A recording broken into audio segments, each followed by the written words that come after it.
Drop by a dog park in Brooklyn, and chances are you'll run into a few new pet owners. We adopted her in October, so it's like a second wave pandemic pup. Oh, good girl. Pets can bring structure to the amorphous days of the coronavirus pandemic, and company when socializing is discouraged. Having an excuse to go outside and have a little bit more of a routine, and then just when she's hugging you and everything like that, it's really cute. Pandemic puppies aren't just a trend in Brooklyn. Shelters nationwide have seen the effects firsthand. Hi. Hi, Hannah. Hi. Welcome to Best Friends Life Saving Center. Thanks so much for having me. Normally bustling with animals waiting to be adopted, Best Friends New York facility is quiet now. When it's non-COVID times, you could fit about 30 cats. That's because the nonprofit moved its pets into foster homes when the pandemic hit. Was that challenging, or did you have support from your foster system? We had complete support from our foster system, from new fosters to old fosters, so much so it was overwhelming that we had more fosters houses than we had pets in our program.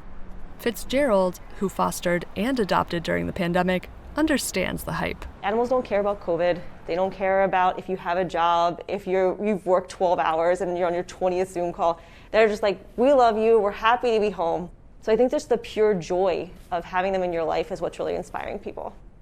Especially in the early days, adoption rates surged as intake at shelters declined. We saw a dramatic increase in fosters and adoptions across all of our programs.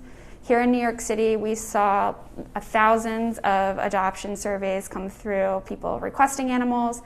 But for all the pets who have found new homes, millions more could be rendered homeless. And the clock is ticking. Housing challenges are the second most common reason people in the U.S. surrender their pets.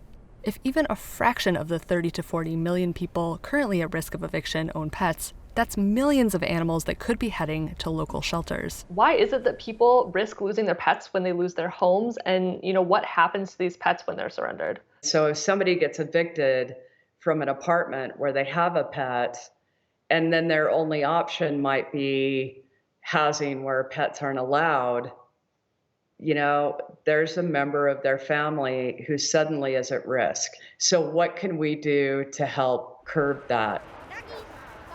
The answer is twofold: educating people on resources available to help them keep their pets, like temporary foster programs, and expanding foster networks to keep as many animals as possible out of shelters. That is a big transformational change for us, to rethink animal shelters not as a brick and mortar facility, but as the community, and the community really stepping forward to help with pet homelessness. Hey, ready? As for those lucky new pet owners who've adopted during the pandemic, they say that spending more time at home means it's a great time to have a pet. Just a really good time to raise a puppy and to teach them all the right habits, but also to make them very dependent on you too. And she never loves me this much. I think it's just because I'm being interviewed. She's usually somewhere else. Chloe Aiello, Cheddar.